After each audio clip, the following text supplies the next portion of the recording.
So when I graduated from college, I got a job in investment banking at Deutsche Bank and started my job officially the first week of September of 2001, where my subway stop every morning was 2 World Trade Center. Wow. And I was supposed to be there on that day. My office was directly across from 2 World Trade Center.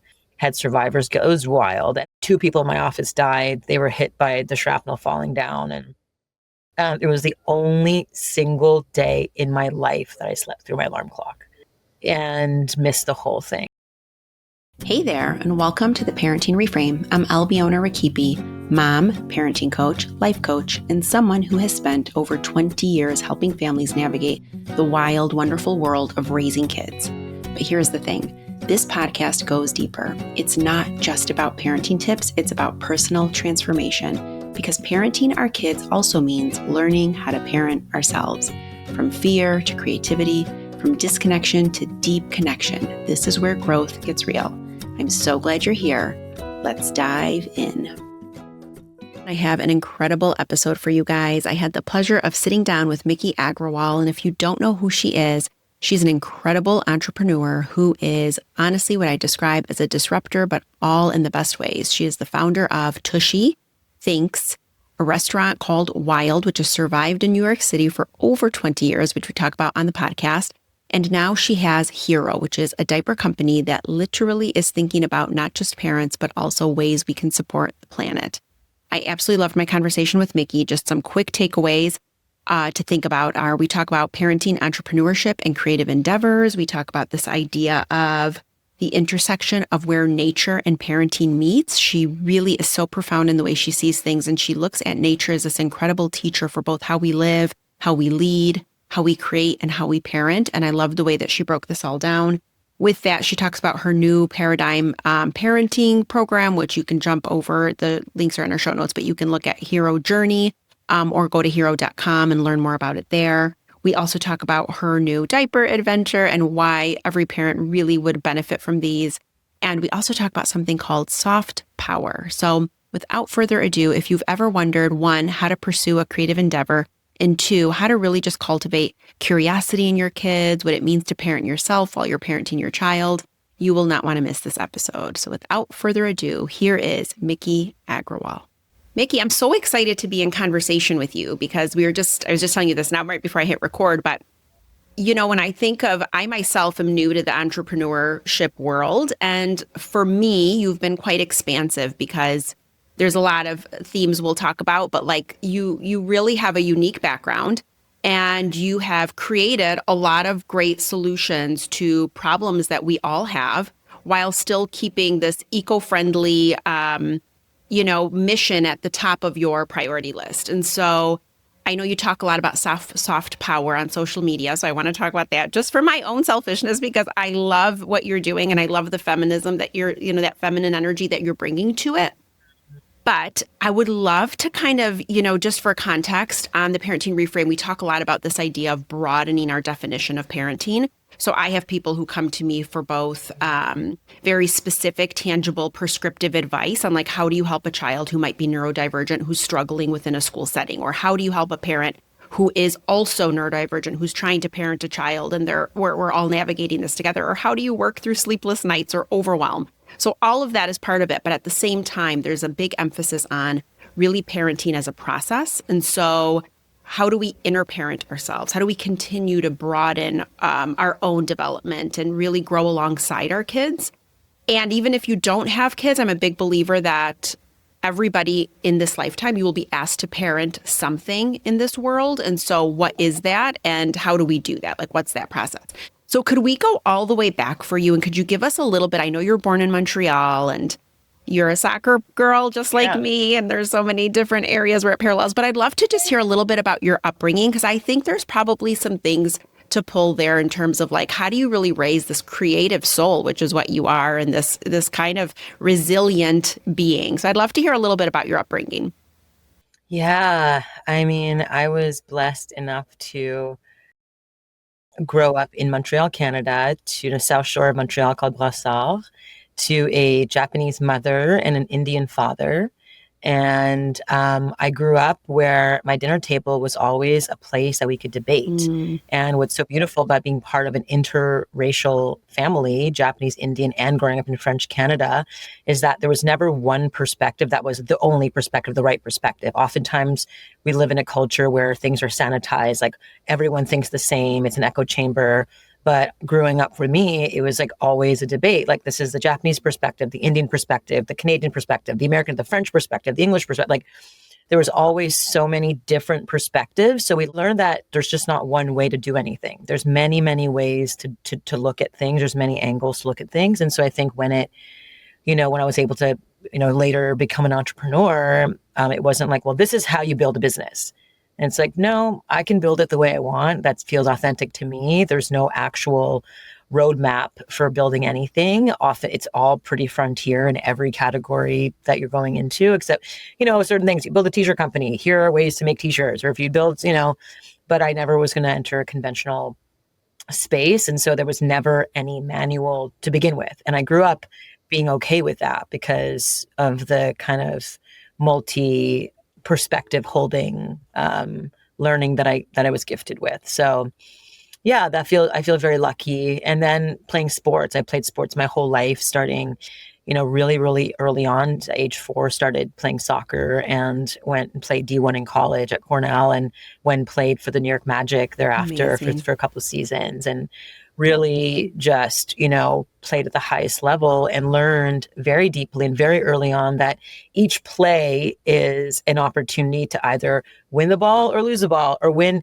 And then it didn't become about winning and losing. It's about just like, how fast can you get your head back in the game when a play happens, and then it's the next play and it's the next play. And it's so easy to get your head of the game if something bad happens or if you lose the ball or something, whatever. And it's like, no, you have to come back to center as soon as possible and as fast as possible, and learn about stamina. Sounds like you play sports as well and soccer as well. And so you get that, but like that real ability to come back to center as fast as possible was really, really helpful in becoming an entrepreneur later down the road. Yeah, I love that so much because I think that for me, both of my kids played competitively. I didn't get super competitive. I was kind of like, I enjoyed it, but I love being a fan of sports for sure. And soccer, my dad played it in Europe before he immigrated here and loved it. Was definitely like his first passion, and then came here and really had to sort of set that dream aside because there was a lot in terms of just like having to work and provide and, work through so many different challenges that arise in that type of a situation. But we all ended up playing it, and not really from a place of like force or anything like that. It was almost like we could feel how much he loved it. And then we sort of by default, like we just loved it so much too. And we still do. And my kids both played. My son ended up playing in college. My daughter ended up stopping. Yeah. And so he went to a D2 school here in Michigan. It's called Saginaw Valley or Grand Valley. Yeah. So it was great. And it was a great experience. And I've always felt like sports, if you love it, because I know there are some times where we kind of force it on our kids, but if you love it, I think it has so much to teach us, and it can teach our kids so much. There is 100. No, it's like, it is the greatest. My son, it was so interesting because my son Hero was like amazing for the first 5 seasons, starting from age 3 to 7. But then he just kind of entered the big leagues, and he's just still figuring out how to play, and yeah. And so he's, how to like play up. And so it's just, it's like, you're kind of like, and he's like frustrated with himself. He's like, I suck again. And I'm like, yeah, well, that's how you learn, that's how you learn and grow. But I love that so much too, because I think what you say to him is that we could all kind of wallow it and then go like, oh, the coach, oh, the referee, oh, the whomever, oh, that. But so I used to always say to my kids, like, there's always something we're supposed to take from it. So even if all of those things are true, let's not even give our energy to that. And let's just think about, well, if I'm not playing enough and I want to play more, what do I need to do to be able to play more? Like, do I have to work harder? Do I have to get more fit? Do I have to, and those are the things that it can be really good to sort of, what can I communicate with my coach in a respectful way to let them know that I want to play a lot more and that I'm willing to commit to this. And I think it was great life lessons because it basically teaches us that we can't be a victim of our circumstances. We have to be able to move through, which is obviously a big part of being an entrepreneur and a creative and all the things and the sort of life forces that you've been able to carve out. So when you finished Cornell, did you know that you wanted to start right away into entrepreneurship, or did you have a moment where your life sort of led you down more of a corporate road? What did that look like? So when I graduated from college, I got a job in investment banking at Deutsche Bank, and I started the training program in June and July of 2001, and started my job officially the first week of September of 2001, where my subway stop every morning was 2 World Trade Center. Wow. And I was supposed to be there on that day. And it was a wild, wild day. 700 people in my girlfriend's office died. I would usually get off the subway, go upstairs in 2 World Trade Center, get tea with my girlfriend, and then walk directly across the street. My office was directly across from 2 World Trade Center. And then 9/11 happened, and 700 people in her office died on that day, and 2 people in my office died on that day. I thought she died, but 3 weeks later, we finally were able to get in touch because none of the lines were working, or it was just an insane time. And I remember when we talked to each other, I found out that she'd gone down to get coffee right before the first plane hit. And she was saved, but every single one of her colleagues, her boss, her assistant, everyone died. And she had survivors go. It was wild. And then 2 people in my office died. They were hit by the shrapnel falling down. And it was the only single day in my life that I slept through my alarm clock and missed the whole thing. And so it was like just a wild day. And I also had some guilt around not being there. And so I was the only volunteer at Deutsche Bank to go in with a Marine with 9 pages of lists of critical documents to receive, to go and find with a flashlight, 2 moon suits, goggles, and a mask, like looking for 9 pages of documents that the multi-billion-dollar investment bank needed. And I was the only volunteer because everyone was too scared to go. And so I just was like, I'm going. And so I went with a Marine, and it was a very, very intense day, but we retrieved all the documents, and I felt like I got to be part of the healing in some way. Yeah. And so what happens did that sort of elicit a feeling in you of like, because I can't imagine that's got to be like one of the probably your most life-changing moments in the sense of a before and an after, like how it sort of, how life unfolds. It was the moment that, I was 22 years old, and I remember it was just like, oh, wow, the mystery of life is that you never know when it's going to end. Mm-hmm. It could happen like in an instant, and we're just dead. And so it was like, luckily I was 22 and not 32 or 42 or 52. And I was able to wake up to like my dreams. I'm like, okay, well, if I was to die tomorrow, like, what do I want to do? And so I wrote down actually 3 things I wanted to do with my life. And the first was to play soccer professionally, which I ended up doing for the New York Magic. And then the second was to make movies, which I did. I was producing commercials and music videos and the film space, with Beyonce and like all these really cool, different cool spots I did. And then the third was to start a business. And at 24 was when I had the idea to create New York City's first gluten-free farm-to-table pizza restaurant, because all the pizza in New York was like bleached, processed, full of sugar, full of just crap and processed. And I was like, oh my God, like New York City needs, gluten-free flours, hormone-free cheeses, local seasonal toppings, like organic ingredients. And no one at the time in 2004, 2005 were talking about local, organic, seasonal, gluten-free, forget it. And so I opened New York City's first gluten-free farm-to-table, like local organic pizza restaurant in New York. And this year, in 2 weeks, marks my 20-year anniversary. Amazing. Congratulations. That's a hard feat in New York City, right? Oh my goodness. 95% of restaurants close in their first year. 85% of restaurants close in their second year. And we've been around for 20 years. We were the only restaurant that survived during COVID on our block. And we're like John Bon Jovi's favorite restaurant. We're like Meryl Streep and her daughter's there a lot. We have like Paul McCartney's at my restaurant a lot. Like it's like the celebrity it's like their local organic healthy pizza spot, And so. Yeah, amazing. Is it called Wild? It's called Wild. Yeah. Eat, drink, wild. Yeah.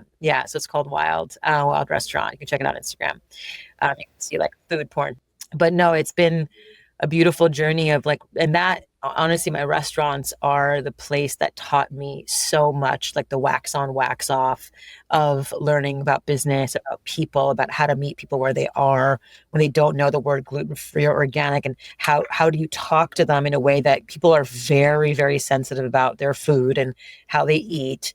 And so I learned very early on how to talk to people about the way they do things and where they are in this moment, how to meet people where they are and then bring them to a better world and a better way without shame, blame, guilt, like making it feel like this world feels so much better than that old world. And so, was able to do that and then started THINX, the period proof underwear brand that has helped, like millions of women period better.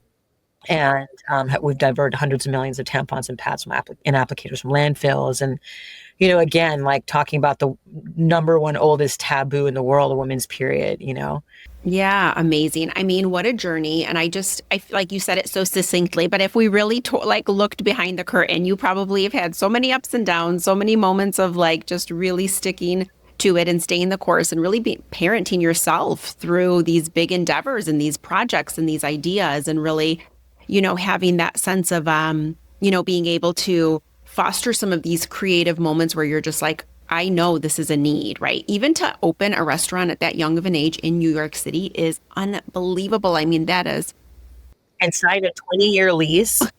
Like, what a psycho. Like, I was like, what was I thinking to sign like a 15 plus a 5 year, so 20-year lease? Like, what was, and at 25 years old, like the level of audacity one must have to do that is just insane, Amazing. Well, there's a few things I heard when you were talking. Yeah, bravo. You intuitively must have been kind of, I would think, I could be wrong, but I would think intuitively there was some attunement to like, this is a need. You like kind of push through. This is something new. And you're the one who's sort of going to bring these new ideas to the marketplace. And I think it's a special place for a lot of people. I know, like I work with a spiritual teacher and have for years, and she always says there's like seeders, there's people who are the ones who present the ideas, there's the people who kind of support the ideas, and we all have these different roles to kind of push through, what it is the magic of life. And so I think what I heard you describe was one, the value of impermanence, right? The idea that nothing is permanent, nothing is going to last forever, and you just happen to get that lesson in a very tragic way, right? Obviously, and sometimes it does come through pain, right? We either learn through suffering or through joy. So I love that, at this young age, you took the value of impermanence and you were like, I am going to do something about this. You had this expansive moment where you were like, we're going to make something happen here. I can't just sit back on my dreams. So one, I just applaud that. And then I loved, there is an art to meeting people where they're at. And I love this combination of like, you did it through food and you did it through your restaurant work. And so how does that jump happen between, okay, I own this restaurant and I'm in New York City, and now you're jumping into something like THINX and TUSHY. Like what's always sort of guided that process for you? What does that look like? Well, so in my first book, I wrote a book called Do Cool Shit, and then subsequently a book called Disruptor. But in my first book, Do Cool Shit, I actually like really tuned into like, how do I think about starting a new business? And before I enter, like, what are the questions I ask myself? So I asked myself, like I wrote down the 3 questions I asked myself before starting any business. And the first question is, what sucks in my world? It has to start with me. Usually like a pain point starts with you, like, having stomach aches every time I ate pizza, having period accidents every time I went to like just every time I was on my period, it was like the first time I was like making a mess and running around and trying to find like new pants and new underwear to go to CVS, whatever. Like it was just a mess every single month because I'm always so busy that I'm so focused that I just forget. And then it just appears and then I'm like, and I'm just never prepared. So it was like an underwear that backs you up. Like I need that. And then TUSHY, was born out of just the disgustingness of wiping and wiping and wiping. And I just jumped in the shower. It was such a horrible, just gross experience to wipe all the time. And so introducing a bidet to the world was like, oh, it's a pain point that solves my problem. And then, of course, when I had a baby, that's when, the idea for HERO Diapers came, because I was like, oh my God, there's no high performing diaper that's unbleached, that's made with truly non-toxic materials that also doesn't take 400 years to break down in a landfill. Like there's got to be a way that serves both the baby, the parent, and the planet in a simultaneous, truly effective way. And there has been nothing to date that offers that until now with HERO. And so, like across the board, it was like, what sucks in my world? Does it start with me? Then the second question is, does it suck for a lot of people? 1 in 5 Americans are lactose intolerant. 1 in 5 Americans eat gluten-free. A lot of people, want pizza but can't eat it because it makes them feel terrible and have stomach issues or, GI issues. And so, yeah, there's a market there. Does it suck for a lot of people? Every single woman has a period accident. Every woman. That's like, does it suck for a lot of people? Every woman. Going to the bathroom, like it's the most horrific, people who have to wipe, people who have GI, like chronic UTIs, hemorrhoids, fissures, itching, bacteria. That's all because you're using dry paper. You're not properly cleaning yourself, which of course exacerbates that part of your body to be just full of that. That's all that poop creeps up intervaginal canals of women. And then it causes all this urinary tract issues. People don't even realize it. And so to just properly use water, precise stream of water, yes, it solves problems for millions of people. And then of course with diapers, if you care about the planet, you care about your baby, and you care about performance and serving the planet at the same time, especially when you become a new parent, it's like you go from maiden to mother or bachelor to father. It's a one-way doorway. You're never going back. And you start asking the question like, oh my God, what world am I leaving behind my kid with? Because you go from this I, me consciousness into this us, we consciousness. And like, what is that shift that happens? You start to wake up to the mess and the waste and the trash and the piles of just not crap that we're doing currently and punting it to the next generation. Meanwhile, we're here to want our babies to be so happy. And yet we're leaving them with the trash and the tune of credit card of plastic per week being ingested. That's affecting our brains, reproductive organs, and in the umbilical cord of our babies now. It's just absurd. So yeah, there's a lot there. So what sucks in my world? Does it suck for a lot of people? And then the third most important question is, can I be passionate about this for a really long time?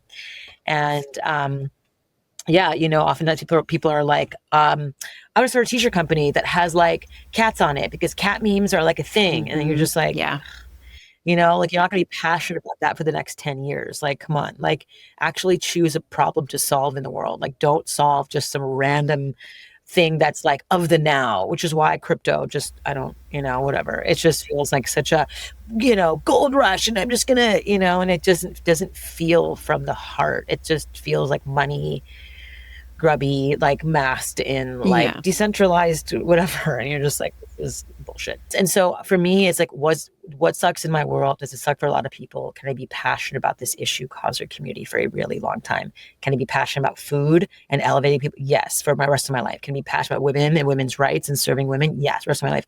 Can I be passionate about saving millions of trees? Yes, we've saved over 10 million trees at TUSHY. I'm so proud of that. And I love elevating people on the planet. So is it elevating people on the planet? Yes. I can be passionate the rest of my life.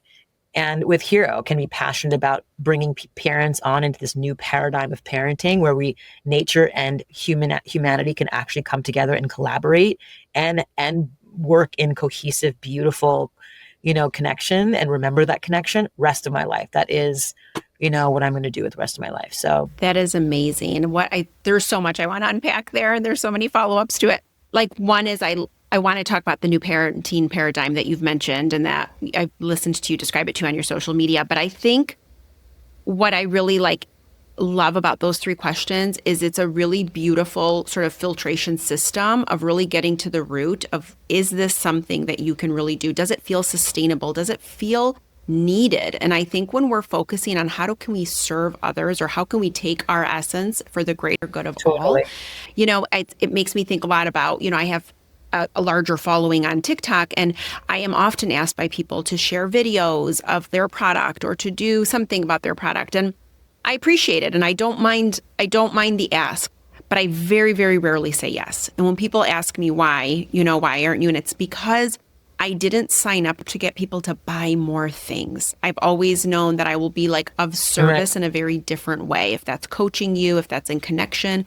if that's through an online course, if that's in a group community type program, if that's in person here in Detroit, where we're all getting together and we are connecting on a topic that is resonant to everybody, then those are the things that matter. If it's me writing my book, if it's me doing this podcast, but to continuously tell people buy this latest and greatest, get the cutest and sweetest and get the, it's again, I purchase things, but I learned honestly through COVID that less is more. I really don't need half of the things I kept telling myself I needed. So many of those things are just being driven by that consumerism and that idea of oh no, you have to have this. If you don't have this, then, and just really touching on those fear points. And I just learned to distill all of that and go what do I need? Go ahead. You were going to say something. Yeah, I was just going to add on top of that, which is at HERO, we very, very carefully looked at the old paradigm of reduce, reuse, recycle, because that is part of the old paradigm, because recycling is bullshit. 91% of plastic is not being recycled. It's being put in our oceans, put in incinerated, put in our trash, and being mismanaged. And the mismanaged plastics and trash is what ends up in our rivers, ends up in our systems, and ends up in our brains, in our bodies, and in our reproductive organs, and our, and our babies' umbilical cords. And so like, that's the problem with this like reduce, reuse, recycle model. Reusing also is better, but it still requires a lot of processing, which is why like I was trying to reuse diapers and do that whole thing. But the number of washing, it was just a painful, gross, hard experience versus, so then we looked at it. We're like, let's reframe this. And so we reframed it to reduce, regenerate. Instead of reduce, reuse, recycle, it's reduce, regenerate. So just like you said, yes, let's reduce our consumption. We don't need a lot of stuff. One way we're showing that, and we're demonstrating that at HERO, is we're teaching parents elimination communication, which is basically how to get your baby out of diapers in 12 to 18 months. Right now, all the big diaper companies want your babies in diapers 3, 4, 5 years. They're calling it delayed potty training in their marketing like exec meetings, where they're trying to delay the potty training so the babies can be in diapers for longer. So they're using more and more and more and more diapers. They put that bromomethyl blue line on the diapers, which is that toxic blue line, which goes from yellow to blue. So when the baby pees or poops, a little line goes. They created that as a marketing ploy to get the baby's parents to change the diapers faster. And that toxic blue line, that bromomethyl blue line, that bromomethyl blue, that is not even allowed in adult cosmetics, let alone should be allowed in a baby diaper. And so these kinds of things that are being done right now by, the companies is just, it's not in service of our babies, of our parents' pocketbooks. They just want to take more and more and more, create more fear, create more elongated time spent in the stuff. So for us, it's reduce, regenerate, reduce your consumption. We're going to teach you how. I understand the plight of motherhood. I don't need you to use reusable diapers. And by the way, beyond the washing, all that stuff, all the postnatal physical therapists say that it's not good for your baby's mobility to teach them with those bulky diapers. And so, because your hips are actually open like that, so it's not great. So we're saying, hey, let's use diapers. Our diapers have 50% less plastic. It comes with, it's literally like the most high performing diaper. It's the least amount of materials to make the most high performing diaper. We came back with tests. It's 5 times drier than leading brands, up to 3 times, absorbs up to 3 times faster than leading eco diapers. So it's like a high performing diaper made with the least amount of ingredients. It's the only unbleached diaper in the market, which is insane. Every other diaper, including the bamboo ones, all the other ones are bleached. We're the only ones that are unbleached. And we're the only one that comes with these friendly fungi pouches that are non-toxic, culinary grade, eco, like truly like third-party tested. You just add this cute little pouch into the diaper during changing time. You throw in the trash, and that's it. One inspired action. In a couple of weeks, the little fungi in the friendly little pouch will wake up, fertilized by the baby's poop or pee, and start to grow. And then we'll start to eventually break down. That's our vision. And so it's just so obvious to me to figure out how we can braid this reduce, regenerate model. So reduce your consumption. And if you're going to use anything, use a regenerative product. Use a product that's built on regenerative principles. That's it. It's pretty straightforward. Amazing. Yeah, I love that. And I agree with you so much in the sense of like just reducing that consumption is so important and it makes a really big difference. And I think for me, at least, it actually like feels better. I don't have a ton of things to manage and take care of. My space is really minimal. Like it just feels more in alignment. And also I don't have like tons of clothes and I'm not overthinking all these things. It's just like, I try to really be thoughtful about who and where I purchase from. So I love that you're creating this option for new parents with babies to grab the HERO diapers, because that's the other piece of it. We know obviously you're going to have to consume some things, but if you are, let's create these great options like what you've created for parents, which I absolutely love. And that includes, TUSHY and the THINX underwear too. I mean, these are things that we want to support and spend our money in an aligned way. So it's also supporting person, planet, the whole kind of process. I love that.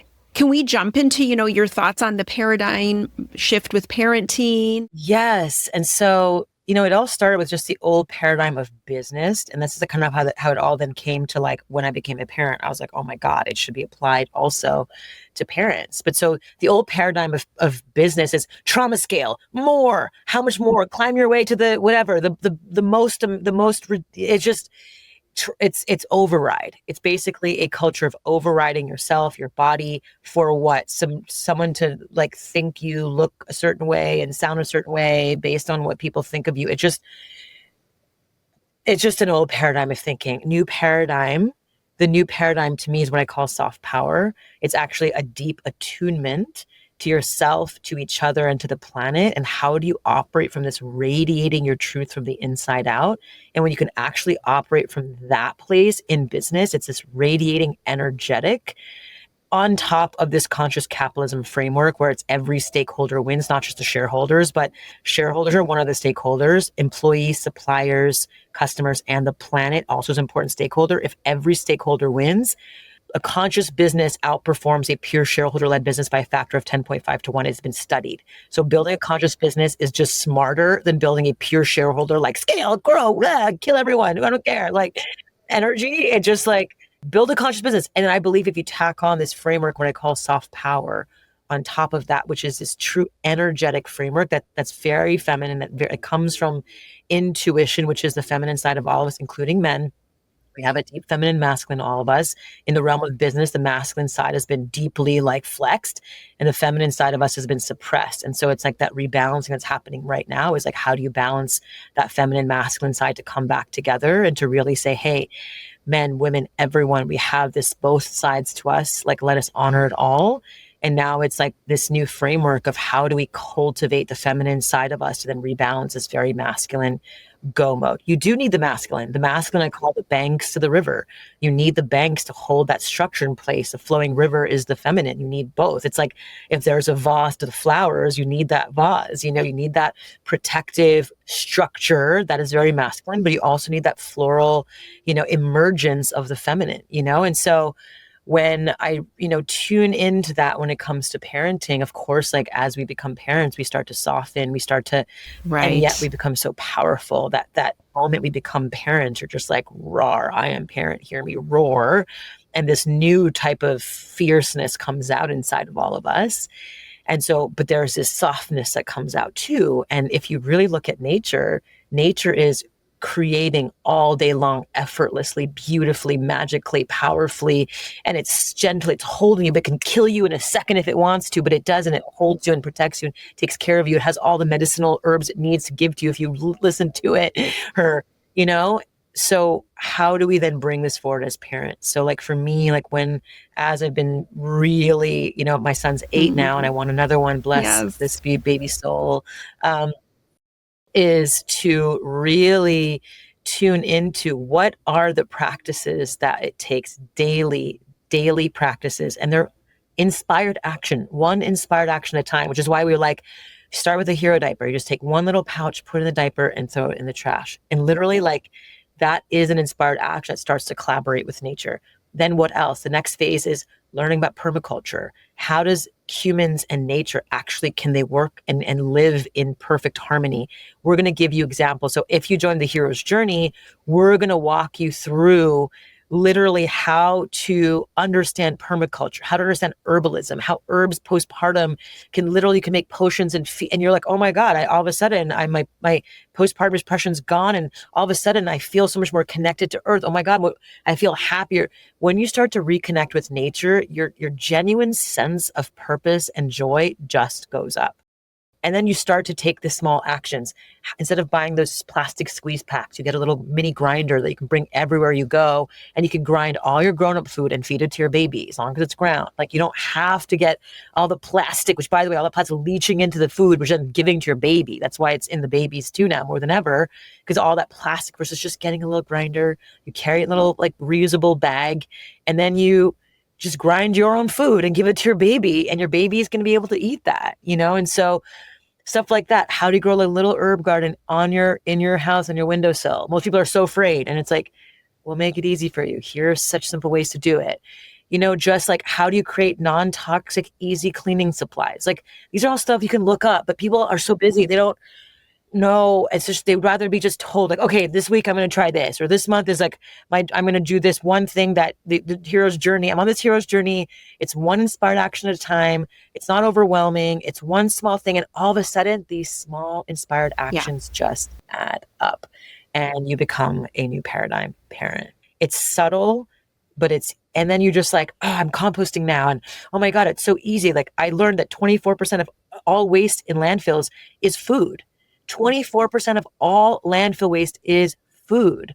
So can we actually just take all of that ourselves individually, just get a cute little electric composter and just compost our food? I've been doing it. I feel so powerful because I make soil. And then I go and put it in my garden, in my backyard, or whatever. Even if you live in a big city like New York City, you can bring it to your park with your kid, or you could put it by the tree stump that, whatever. Like there's so many, it's so empowering when you start to work with nature. You feel like it becomes a part of you. I removed all my paper towels. I replaced them with unpaper towels where they're like these cloths, or replaced all my toilet paper with bidets and actually a cloth. Like, yes, you're clean after you wipe. So you don't need toilet paper. Or if you do, you're using 80% less, and you can use, unbleached, tree-free toilet paper that you can also, get at TUSHY or whatever. But like there is so many different ways to do things that are still elevating people and the planet.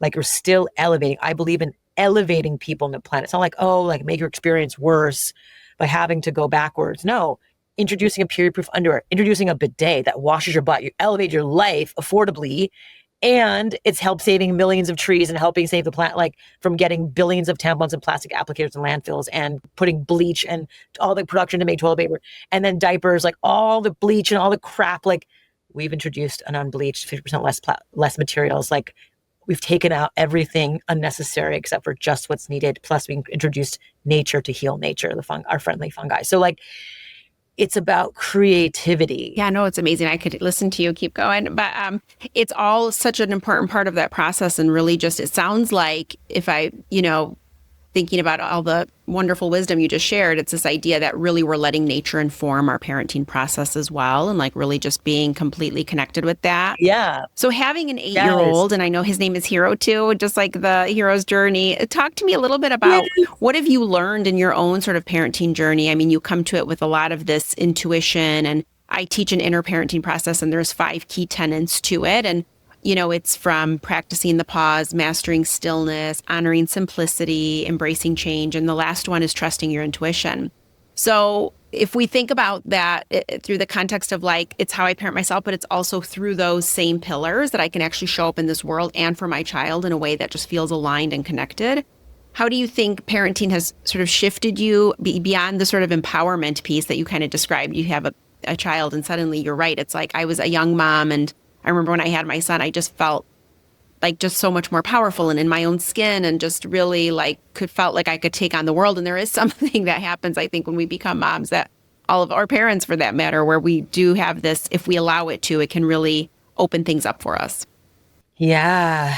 Yeah. Becoming a parent was like the greatest joy of my life. And it's true. It's like, it's like, you think you have purpose before, but then there's this like true innate, like this is what we're put here on the planet, is to reproduce. That's what nature does every day. It's just creating. It's in creation. It's like making love and creating all day long, and is our nature. And so yeah, becoming a parent for me was such a deep portal of becoming and of care, and like the thinking about how to raise my son and my children. Hopefully, my son, for example, is one of the most creative kids I know. He can like freestyle sing, and he can make music, and he's made me over 300 inventions, and he's writes haikus for me. And he, and I think it's by cultivating the same way you cultivate nature, just cultivating that curiosity, like cultivating and cultivating. It's like, the way I think about nature so much, it's like there's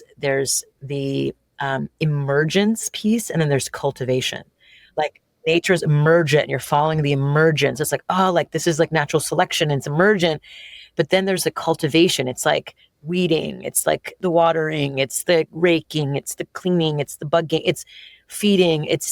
There's the both. There's emergence and cultivation, and you need both. And so I think when it comes to like raising children, it needs to be emergent too. You can't just be like, well, I was an athlete, so you need to be an athlete. Like my son, I wish he was as into soccer as I was. He's just not. He's a lot more creative, artistic. Like he's a builder. He can spend hours building and making and creating. But when it comes to like playing sports, he's like, I want to be goalie. And I'm like, but like, and he was amazing at soccer back in the day. But now as he's getting to know himself, what he likes is emerging.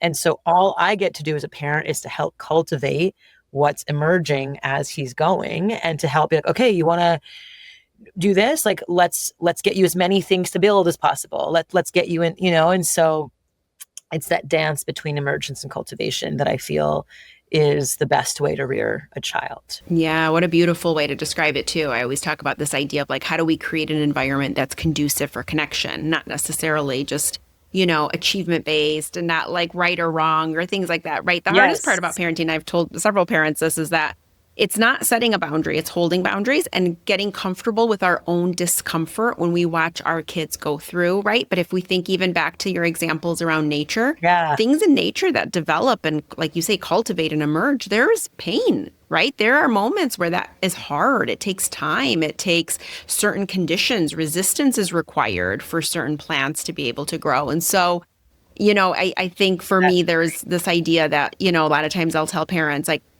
if it feels so hard to watch your child going through any form of discomfort, again, reasonable. We're not talking about, something that feels terribly traumatic, but just not getting what they want or tolerating an outcome that wasn't the first outcome that they wanted. Like, it's more about us wanting to save the day and to fix, where really we can allow them to have that process so they can build that resistance and that, that resilience to really kind of move through it. So I really love all of that description. I'm just taking notes. Yeah, I always take notes when I think of something. But one of the things that just came to me was the idea of like, just like as you were saying, like sometimes the pain of growth is like challenging. Like my son is like, I watch these YouTube videos and everyone's just so good at everything. And I'm like, you know how many thousands of hours it took for them to get there? Like everyone's showing their like highlight reel, but like it takes, every person starts from nothing and knows nothing and are bad for a while until they get good at something. And it's so hard sometimes for kids because they don't really connect that, which is really challenging. And so one of the things that I'm trying to teach my son and also my teams, it's like weeding is part of growing, like weeding. And that's part of, I get to weed as part of this journey. Like I get to garden and water and cultivate. It's not like, oh, I have to go out and like water the plants again. I have to like weed the thing. It's like, oh, I get to. It's like part of this, like sanding the side, painting the fence, like, waxing on, waxing off. It's part of the journey of learning and growing is the I get to, like, I get to weed, like this garden, and I think that that's a really important piece. Like when my son was like learning how to ride a bike, he was just like, or he was learning how to rollerblade or roller skate. And he just was like fighting it in the beginning. And then finally he would like have a glimpse of like success. And then he'd want to do it for like hours and hours and hours and hours and hours. And I'm just like, do you see, or even tasting food. He was like, I don't like that. I was like, you haven't even tried this yet. I don't want it. I was like, have I ever steered you wrong? Just try one bite. If you don't like, you can spit it out. And then he was like, ooh, I was like, no. And so it's a reframing. A lot of kids sometimes are very resistant, and it's how do you, the other thing that I've learned, recently is like when I'm like holding a pose in like yoga or like in Pilates and I'm like doing a lot of things. One of the things that I learned, and I learned about this actually, and like I really looked it up, and I was like, as soon as I started smiling through it, it actually sends, I looked it up. It actually, when you smile through hard times and challenging moments, it actually sends a signal to your brain to relax. Instead of sending like cortisol and fight or flight energy because you're like struggling and you're like, when you smile and you relax, it actually sends like endorphins and natural positive like dopamine, oxytocin, serotonin, like those happy neurochemicals happen when you're smiling. And so when you're like holding a pose but you're smiling, it actually kind of does something to your nervous system when you're doing something challenging. So that's another thing I'm going to teach my son this week, is that when he's doing something challenging, to smile. What an amazing. I'm like noting this mentally because I have yoga later, and I'm sure I'm going to be holding a pose where I'll be like, oh, Miki says smile. No, that's so smart, honestly. And I can see that. I can see that being the messaging, that neurological response when you start to smile. I love that you're telling him that too, because I think, like you said, it's important that we're creating these environments where we don't kind of panic every time our kids are going through something hard, and we're there to say, well, let's think about this. And like, what if you just tried it once? And if you hate it, you can spit it out. No problem. Like, that's the deal. And we're back to the earlier point that you made. We're meeting our kids where they're at, which is something that really requires us to sort of dissolve that part of ourself that is so tethered to an expectation about our kids and who they're supposed to be and what they should be doing and how they should be behaving and whatever, whatever, whatever. And to your point also, this idea of like, we're always showing sort of the end result on our highlight reel and whatever the thing is, but ultimately, like you said, there was hours of time put into that. And even the same is true for parenting. You'll see these, sort of lifestyle posts and blogs, and it's like this perfect day with their kids. And I'm like, there was probably maybe 5 tantrums up until that got posted. Or when you see the perfectly curated holiday card, and every family's got a really funny story behind how long it took to get the picture, how nobody wanted to smile, how. So I think we're very quick to kind of look at one quick image and make that the takeaway and go like, see that look, compare and despair sort of sets in. But ultimately, we're all kind of going through this at the same time. Yeah, and vulnerably as well. Like, my son's father and I uncoupled consciously, and we love each other. We're family. I'm there like heroes at Andrew's house. I'm there like 3 or 4 times a week. Like, we're all one big happy family, and yet not romantically. But it was very challenging for my son to now have to split his time 50-50. And this past week we were in the Amazon rainforest together, my son and I. With like 100 people. It was really amazing. And we sat down and talked about it, and I asked him, I said, like, when, he did a funny joke, like around, his parents being divorced, and it was like funny, but then I kind of like, pulled him aside, like later on, and I just said, hey, I just want to like, kind of like ask you what's underneath that joke that you made. And I want to just unpack if there's anything, and he's 8. So it's like, that they're still learning how to even share their emotions. But he ended up sharing with me, he was like, yeah, it's hard for me sometimes to go back and forth, and I miss you so much when I'm at Dad's house. And then, I just wish we were all together still. And it like really like teared me up. And then I said, well, how can we make it better? Like, how can we make this a positive, where it's like you have two bedrooms, and you have 2 bikes, and you have like all, it's, and Mom and Dad, we have like, so we ended up kind of coming to a figuring it out. Even if I go there several times a week, he wants like confirmation of like that I'm going to be there like 3 or 4 times a week on Andrew's weeks, which is a big commitment for me, but it's only 15 minutes from my house, so I can totally go every day. I would love to go every day. And then once a week, we're going to do a full family brunch where Andrew and Mel, his new partner, and their kid, they have a new baby as well. And me and my partner and Hero, we all come together and have brunch together every week with Andrew's mom. And so that there's like a real full family thing that feels like, so we're trying to figure it out. And of course there's like, is there some like guilt inside of me? But then there's also the part of me that's like, would he rather see his mother lit up and like in love, including in both sides, like his father in love, like it was, and we still love each other as family, or just staying together for the sake of staying together because of the children, and the children will see like what a loveless marriage, or not loveless, but like a romanticless marriage could potentially look like, And so I think, there's always pros and cons. Like, people who stay in marriages for the sake of the children end up messing up their kids more.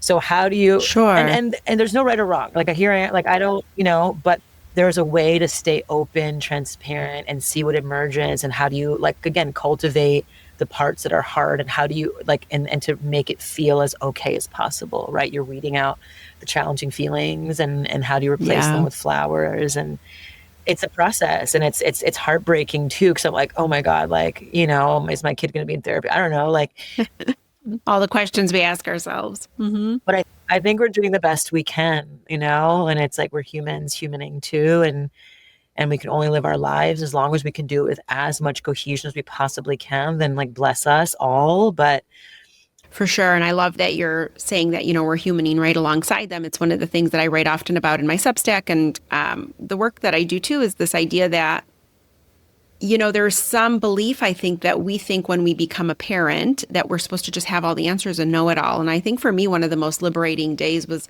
when I just said to my kids, just full honesty, like, I don't know. I don't know the answer. I don't know what to tell you. Like, I just honestly am just as confused as you guys are, but I'll sit with you, and we'll figure it out together.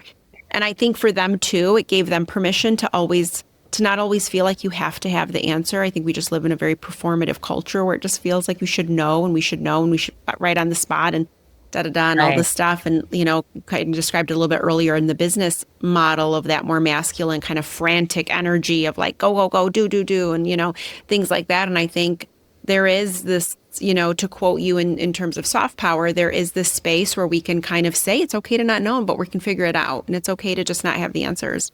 So as part of this soft power, 100%, as part of the soft power framework, like it's first, it starts with your connection to self, and then within a two-person dynamic, and then within company, then within community, then within the planet. And one of the pieces, like within company, like that's the piece where it's going from pedestal to path of growth. Each ring has like a soft power frame. And so the part of within company, it's like oftentimes your employees, your teams, and everyone like looks to you and puts you on a pedestal, and like, and then you have to give all the, and then what happens to people on a pedestal? They make mistakes. They're humaning, and then they get toppled. You want to take them down. Well, I thought you had the answers. And so I basically, after, having one of my companies had a very challenging experience. And I basically now with my teams, I just say like, I am on a path of growth. Do not put me in a pedestal. I'm going to have good days. I'm going to have bad days. I'm going to have PMSy days. I'm going to have sleepless days. I'm going to have days where I'm not perfect, where things come out of my mouth clunky. And I just want us all to know that we're all on a path of growth together. We're all learning and growing together. When I make a mistake, I'm going to come to the mat and say I made a mistake, and I'm going to own it. And I hope everyone can own when they're just like humaning. We're going to make mistakes and we're going to sit and own it, or we're going to have an outburst and we're going to sit and own it. Hey, I didn't sleep for the last 2 weeks and I was not at my best, and I was, unskillful in the way I described the feelings that I had, and I want to try again. Right. And so like there are ways to be human and not to then be pedestalized, because then when you are, that's when they can take you down. And it's just so much more stress in your body versus like, hey, we're all here. And what a beautiful notion too, even for our kids, if you're leading a team, if you're parenting a new vision, whatever it might be, just this idea that you can give yourself grace and say, I'm learning right alongside you. I need the same space that you might need. And I also think what happens in those situations is when we put people on pedestals, it makes us, like you say, like we're rushing and moving, and everybody has sort of this scared energy around it. And I think when we kind of look at it and say, hey, I'm growing right alongside you, gosh, it just gives permission to everybody else to say yes to growth, yes to learning, yes to repair, yes to making mistakes, yes to figuring it out. And so those are the things that I think, cultivate not only just a great team, but like from a parenting standpoint, what a dream for your son to be able to have that as in terms of you and your even your ex. It's like this idea of being able to bring this to the forefront is going to be so special for him. Oh my gosh. Well, I don't want to keep you because I know the time is of the essence here, but I just wanted to finish up and just, where can people find all this incredible work that you're doing? I know obviously there's the HERO Diapers, but then there is a HERO Journey, and there's all these different resources because, kind of like me, I think you don't want to just give people one solution. It's like you want to be able to like, now let's incorporate it. Let's do this in community, which I really appreciate. So where can people find you? Yes. Well, at HERO Diapers, you're going to follow our hero's journey. Definitely come follow our journey on Instagram at HERO Diapers. If you want to learn about soft power, if you want to learn about new paradigm parenting, also follow along at HERO Diapers. And you can also just go to HERODiapers.com and subscribe to our email newsletter, and that we're going to teach you all about the new paradigm parenting. And so that's where you can get that information. And then if you want to follow me, you can just go to at Miki Agrawal, and I teach a lot about, like I said, soft power and this framework for both outsized impact and outsized returns, so how you can really create this, full, easeful, emergence and cultivating life. Amazing. Well, thank you so much for the work that you do. Thank you for all the problems you've solved. Keep solving them for us because it's really magic. And thank you so much for your time. Thank you. Thank you so much for joining me today. If you liked what you heard, don't forget to subscribe, rate, and review this podcast wherever it is that you're listening right now. And what really makes my day is if you share or recommend the podcast to a friend. It is the greatest compliment. If you have not already, head on over to theparentingreframe.com where you can subscribe to get my weekly newsletter, Parenting Skimmed. 10 sentences delivered to your inbox every Thursday to help you parent and live a better life. It's for the parent who constantly told me, I just don't have time to read. Make sure to come and say hi to me on Instagram at The Parenting Reframe. My DMs are always open and I love hearing from you. Until next time, this is Albiona.